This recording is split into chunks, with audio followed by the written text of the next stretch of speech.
నమస్తే, welcome to Suman TV. ఈరోజు మనము జయశ్రీ గారితో ఉన్నాము. జయశ్రీ గారంటే ఒక ఆడవాళ్ళకి ఒక ధైర్యం, ఓపిక ఎలా ఉండాలో తనని చూసి నేర్చుకోవచ్చండి. తన స్టోరీ తన మాటల్లోనే ఈరోజు మనము విందాము. And she was 27 years experience in teaching field and జిహెచ్ఎంసీలో తను ఎగ్జామినర్ ఫర్ ద అకౌంటెంట్.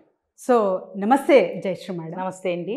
గజం కేవలం 15,500 రూపాయలతో 150 గజాల భూమి కేవలం 23 లక్షలు మాత్రమే. మేడం, మీ గురించి చాలా విన్నాను, చూశాను కూడా నేను. సో మీ గురించి మీ మాటల్లోనే మా ప్రేక్షకులకి ప్లీజ్.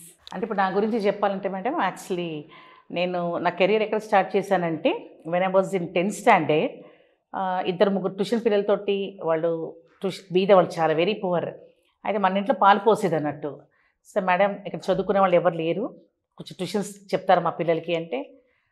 మార్నింగ్ మనకి 12 గంటలు 1 గంటలకి అప్పుడు సెంట్రల్ కౌంటర్ స్కూల్స్ ఉండేవన్నమాట. సో 12 ఇంటికి వచ్చేసేవాళ్ళం. తర్వాత స్కూల్ హోంవర్క్స్ ఆడటం అవి ఇవి జరిగేవి. సరే ఎందుకు చెప్పకూడదు అని ఆ ఇద్దరు పిల్లలతో స్టార్ట్ చేసి ఆ సంవత్సరం బ్యాచ్ 120 members తోటి ట్యూషన్ స్టార్ట్ చేసిన వాళ్ళము. ఈ రోజు వరకు కూడా నాకు ఇంట్లో ఇంకా 40-50 మంది పిల్లలు ఉన్నారు. నేను మార్నింగ్ జాబ్స్ ఇవన్నీ చేసిన తర్వాత నా కూతురుతో పాటు చక్కగా ఈవినింగ్ కూర్చుని పిల్లలతోటి స్పెండ్ చేస్తాను. ఎందుకంటే అసలు ఎడ్యుకేషన్ అనేది ఒక టీచరు పిల్లల్ని గైడ్ చేస్తుంది. కరెక్ట్. అంటే మనం ఒక రూట్ ఇస్తున్నాము. ఆ రూట్ ఫౌండేషన్ స్ట్రాంగ్గా ఉంటే పిల్లల్ని ఇంకా మనం వెనక తిరిగి చూడక్కర్లేదు. They'll be the powerful persons. అట్లా నాకు 27 years experience. I work for 10 years in the schools. The rest of my part నేను మా సిస్టర్స్ మేమందరం కలిసి 120 బ్యాచ్ తోటి ఎవ్రీ ఇయర్ రన్ అవుట్ అయ్యేది మేడం. అయితే ఇప్పుడు నేనేం చేశానంటే ఈ టీచింగ్లో ఎన్నో వేల మందికి నేను చదువు కానీ డిసిప్లిన్ అండి నాకు ఫస్ట్ థింగ్, దాన్ని చాలా ఇంపార్టెన్స్ ఇస్తాను. అలా చాలామంది పిల్లలు నేర్చుకున్నారు. అండ్ ఇవాళకి కూడా టీచర్ అంటే నన్ను టీచర్ అనరు, వాళ్ళు జయక్క అని పిలుస్తారు. ఫస్ట్ వచ్చి కాడికి దండం పెట్టుకుని వెళ్తే కానీ మనకి ఇది అవ్వదు అన్నట్టుగా ఎంత బ్యూటిఫుల్గా సెటిల్ అయ్యారు పిల్లలంటే ఇంకా మనం చెప్పక్కర్లేదండి. నా గురించి చెప్పాలంటే నేను క్లాస్లో చదువుకుంటున్నప్పుడు I was not so good at studies, okay, but I was college captain for 91 batch in atomic energy junior college. ఎప్పుడు బ్యాక్ బెంచ్లో ఉండేవాళ్ళం. స్పోర్ట్స్ టూ మచ్ అండి. సోషల్ యాక్టివిటీస్తో చిన్నప్పటి నుంచి నాకు ఎవరికి ఏదైనా హెల్ప్ కావాలంటే అక్కడ పరిగెత్తటం, ఎవరికైనా ప్రాబ్లం ఉందంటే ఫస్ట్ మనం వెళ్ళటం, పంచాయతీ ఇట్లా చిన్న చిన్న సెటిల్మెంట్స్. ఇప్పుడు ఈ ఏజ్లో ఫ్యామిలీ ఎవరైనా ప్రాబ్లమ్స్లో ఉంటే ఇంట్లో అందరికీ కూడా ఫ్రీ కౌన్సిలింగ్ ఇవ్వటం. ఎస్ మ్యామ్, దాని గురించి చాలా విన్నాను. సోషల్ యాక్టివిస్ట్ మీరు చాలా వరకు ప్రాబ్లమ్స్ని సొల్యూషన్ ఇస్తుంటారు, సెటిల్ చేస్తుంటారు అని చాలా 13 years నుంచి ఒక అమ్మాయిది ప్రాబ్లం ఉంటే వాళ్ళకి డివోర్స్ ఇప్పించేసి నేను రీసెంట్గా ఆ అమ్మాయికి 10 days బ్యాక్ మ్యారేజ్ చేయండి. మీకు అసలు ఈ థాట్ ఎలా వచ్చింది మ్యామ్? ఎందుకంటే madam, when I got married in 2000, I got married in 21 years ago. 96 marriage ma'am. 96 నాకు ఒక పాప. 2002లో మా హస్బెండ్ జస్ట్ రోడ్ మీద వస్తుండగా ఇంటికి రోడ్ యాక్సిడెంట్లో spot dead ma'am. I was 28 of my age. My husband was 30 of his age. నా కూతురు 4.5 years మ్యామ్. చచ్చిపోవాలా అనేసి నేను రోడ్డు మీదకి వెళ్ళి అలా పడిపోదాము ఒక లారీ కింద అనే ఆలోచన వచ్చినప్పుడు అరే నన్ను ఎవరో వెనకాల నుంచి లాగినట్టు అనిపించింది.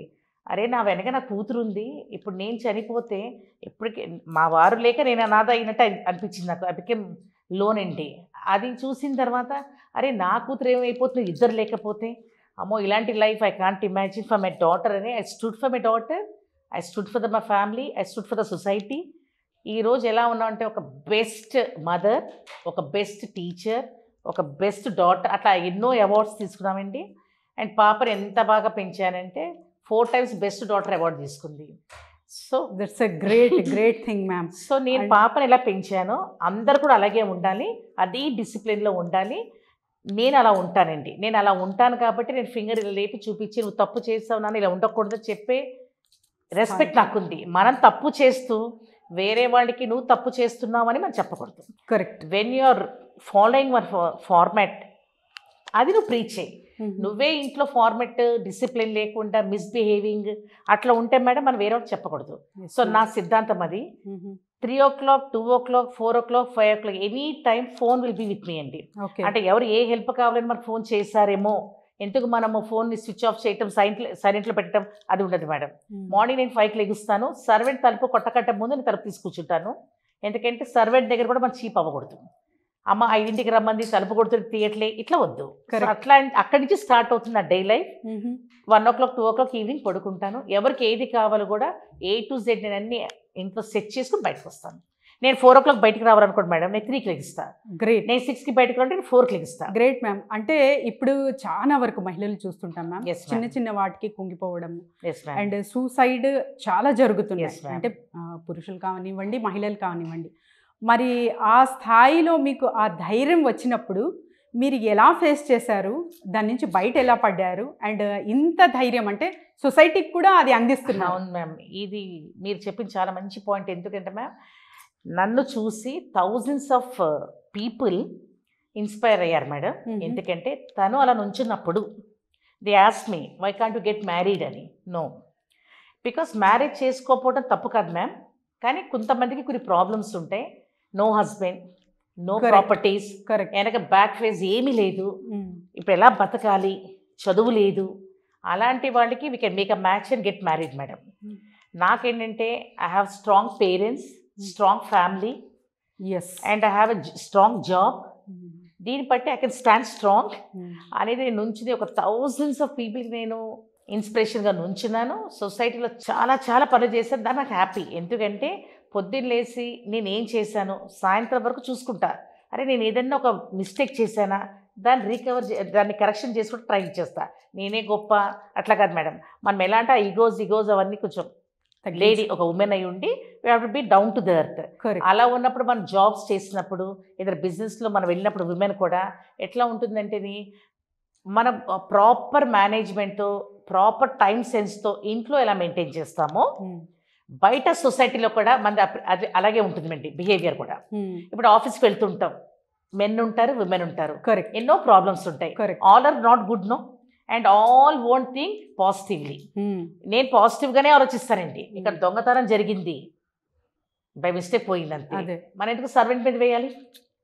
అట్లా కొన్ని థాట్స్ పాజిటివిటీగా ఆలోచిస్తారు. ఎంత పెద్ద ప్రాబ్లం వచ్చినా కూడా ఐ విల్ స్టాండ్. నేను ఒకటే అంట, వేరే ప్రాబ్లమ్స్ అని నార్మల్ నా కళ్ళ ముందు. ఎందుకంటే ఒక పెద్ద స్ట్రాంగ్ పిల్లర్, నా హస్బెండ్ని నేను లూజ్ చేసుకున్నప్పుడు at the very small age, and I lived almost 6 years with him అంతే. అండ్ అలాంటి లైఫ్లో నేను ఇలా నుంచున్నప్పుడు ఈరోజు సొసైటీలో why other people can't be strong?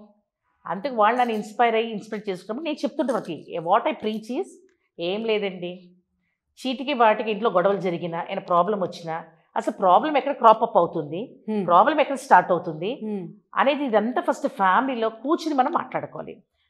ఒక women can make the house, she can break the house అండి. కరెక్ట్. ఉమెన్కి అంత పవర్ ఉంటుంది. ఎందుకంటే మార్నింగ్ లేచి నేను చేసిన రొటీన్ జాబ్లో చూస్తా కదండి, ఒక మొక్కకి నీళ్ళు పోసేది కూడా నేను మర్చిపోను. ఎందుకంటే నా డ్యూటీ అది, నా రెస్పాన్సిబిలిటీ. అలాగే హస్బెండ్ అదే సపోర్ట్ వైఫ్కి ఉంటే ఇంట్లో చాలా బాగుంటుంది. కానీ నవ్ డేస్ ఎవ్రీ మెన్ అండి టూ మచ్ ఆఫ్ సపోర్ట్. ఎందుకంటే మెనీ విమెన్ ఎంత బయటకు వెళ్ళి జాబ్ చేసుకుని, లేకపోతే ఇంట్లో ట్యూషన్స్ తీసుకుని, లేకపోతే బిజినెస్ స్టార్ట్ చేసుకుని, ఇప్పుడు చూడండి నేను చూసిన కొన్ని హండ్రెడ్స్ ఆఫ్ పీపుల్, ఆ లేడీస్ అంతా కూడా ఎవరు ఇంట్లో కూర్చుంటలేదు మ్యామ్. వాళ్ళు చక్కగా వచ్చిన వంటని యూట్యూబ్ ద్వారా చాలా చాలా చేస్తున్నారు, మీరు చూస్తున్నారు. యూట్యూబర్స్ అయిపోయి ఈ మధ్యన. So I was so happy. అంటే ఒక way of earning money. Correct. ఒకటి. సెకండ్ పాయింట్ వచ్చేసి I can see the old people. నిన్న రాత్రి నేను చూశాను ఒక old women, she was showing the cooking video.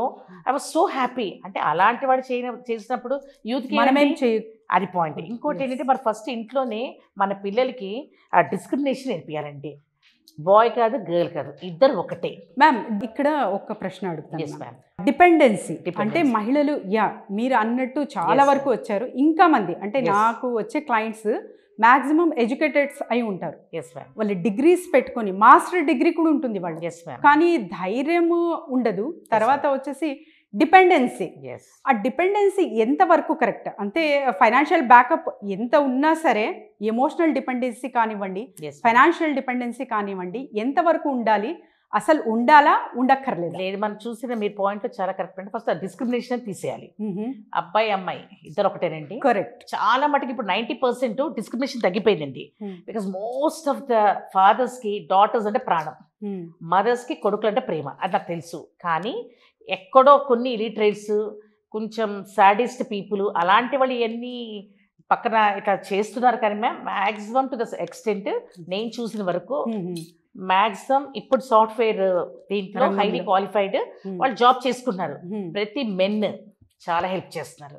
ఇప్పుడు మార్నింగ్ ఒక డ్యూటీ వైఫ్ది ఇది అయితే ఇప్పుడు మీరు అడిగిన పాయింట్ అంటే ఇంట్లో హస్బెండ్ సపోర్ట్ వచ్చేసింది కొంతమందికి. సో వాళ్ళకి ఏంటంటే ధైర్యంగా ఉంది, అదే నా హస్బెండ్ సపోర్ట్ ఉంది, నేను మార్నింగ్ షిఫ్ట్ చేస్తే ఈవినింగ్ ఆయన చూసుకుంటారు, ఈవినింగ్ షిఫ్ట్ చేస్తే ఆయన చూసుకుంటారు.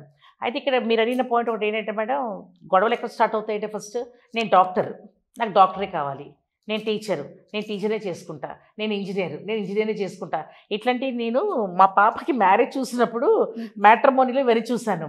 అప్పుడు నేననే పాయింట్ నాకు అక్కడ డౌట్ వచ్చింది. ఒక డాక్టర్ దేవుడితో సమానం మనకి. ఆ డాక్టర్ ఆయన జాబ్ చేయడానికి వెళ్ళినప్పుడు ఎనీ ఎమర్జెన్సీ ఫోన్ కాల్ వస్తే ఆయన వెళ్ళాలి.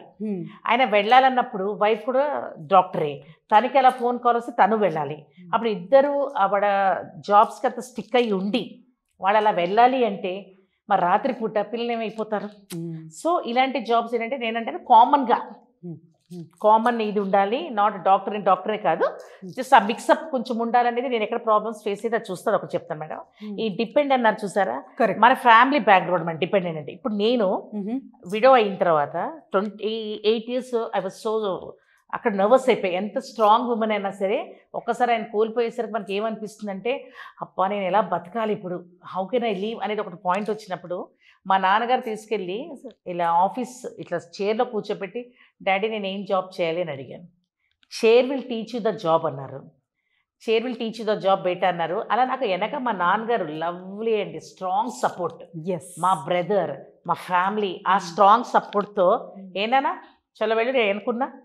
అప్పుడు నాకు ఒకదాన్ని లోన్లీగా వెళ్ళాలంటే నేను మా ఫాదర్ నేను ఉన్నా కదా బంగారం పద అట్లా చాలామంది నా ఫ్రెండ్స్ షేర్ చేశారు మేడం. ఆ స్ట్రాంగ్ సపోర్ట్ ఫ్యామిలీ ఇవ్వలేదండి చాలామందికి. ఆ స్ట్రాంగ్ సపోర్ట్ ఇవ్వక వీళ్ళు ఏం డెసిషన్ తీసుకోవాలి తెలియక, జాబ్లో చాలా ప్రాబ్లమ్స్ ఫేస్ చేస్తూ ఎట్లా నుంచో తెలియక, ఎట్లా ఎర్న్ చేయాలో తెలియక, ఇట్లాంటి బ్యాక్గ్రౌండ్స్తో చాలామంది సూసైడ్ చేసేసుకుంటున్నారు. వన్ ఆఫ్ మై బ్యాచ్ నా friend so strong, she also job చేస్తున్నాను తను కడపలో. సడన్గా చనిపోయింది హ్యాంగ్ చేసుకుని అంటే నేను షాక్. అది నాకు 1 month వరకు నా ఫ్రెండ్స్ చెప్పలే, బికాస్ నేను ట్రైనింగ్ 4 months ఉంటుంది మాకు. She was beside me for 4 months. ఇద్దరు కలిసి పడుకునేవాళ్ళం. ఏంటంటే ఇది హెరాస్మెంట్ ఇన్ ఆఫీస్, ఇంట్లో ప్రాబ్లమ్స్, ఎవ్వరు అత్తగారు కానీ అమ్మగారు వాళ్ళు కానీ ఎవరికి ఆమెకి బ్యాకప్ ఇవ్వలేదండి. ఇద్దరు చిన్నపిల్లలు మేడం, యూకేజీ ఎల్కేజీ. అట్లా అలాంటి ఎందుకు అలాంటి డెసిషన్ తీసుకుందంటే వెనక నుంచి ఒక మనిషి నేనున్నాను అని ఒక ఫాదరో మదరో బ్రదరో సిస్టర్ సపోర్ట్ ఇస్తే మ్యామ్ 100% ఆ strong. And now days ma'am even friends and trainers కూడా చాలా వరకు ఉన్నారు. సో వీళ్ళ సపోర్ట్ కూడా తీసుకుంటే బాగుంటుంది. మొన్నటి వరకు చాలా మంది మెయిన్లీ కాలేజెస్ లో కూడా చాలా మంది పిల్లలు చనిపోవటం అని జరుగుతున్నాయి కదా మేడం. బికాస్ స్ట్రాంగ్ సపోర్ట్ లేక. అంతే నేనేమనంటే హస్బెండ్ కానీ ఫాదర్ కానీ మదర్ కానీ ఎవరైనా ఒక బ్యాకప్ ఉంటే వాళ్ళకి లైఫ్లో ఏంటి రాంగ్ డెసిషన్స్ అయితే పొరపాటున తీసుకోరు నాకు తెలుసు. కానీ ఆ సపోర్ట్ అంటేనే అది కంపల్సరీ నవ్ డేస్ సొసైటీలో అది ఇంపార్టెంట్. ఎస్ మ్యామ్, చాలా చక్కగా చెప్పారు మ్యామ్. మేము కూడా బిజినెస్ సిరీస్ ప్రెజెంట్ చేస్తూ ఉంటాము, మీరు చెప్పారు, సో చూస్తూ ఉంటాము అని. And I know that your a very nice friend for me. I have seen your so many social works అండి. అదే ఇన్స్పైర్ అయ్యి ఇవాళ వచ్చారు actually. Thank you ma'am. Today I am supposed to go for my job actually. yes you are so busy person and thank you so much for coming ma'am. Thanks a lot for giving the opportunity. And I want you to be the best in this. And I wish you all the best. Thank you ma'am. Thank you so much. So చూసారు కదండి ఈరోజు అంటే ఒక మహిళకి ఏదైనా చిన్న support కావాలి, అది ఫ్యామిలీ పరంగా కావచ్చు, ఫ్రెండ్స్ కావచ్చు, సొసైటీ పరంగా కావచ్చు, లేకపోతే ట్రైనర్స్ పరంగా కూడా కావచ్చు. ఒక్క చిన్న చెయ్యి అందిస్తే ఎక్కడికో వెళ్ళిపోతారు వాళ్ళు. సో జయశ్రీ గారి మాటల్లో మనం విన్నాము, తన స్టోరీ కూడా చూసాము. సో ఇలా ఎవరైనా కానీ ఇంకా ఇన్స్పిరేషన్గా మీకు కావాలంటే కూడా కింద స్క్రోల్ అవుతున్న నెంబర్కి కాంటాక్ట్ చేస్తే team will guide you. Thank you ma'am. నమస్తే.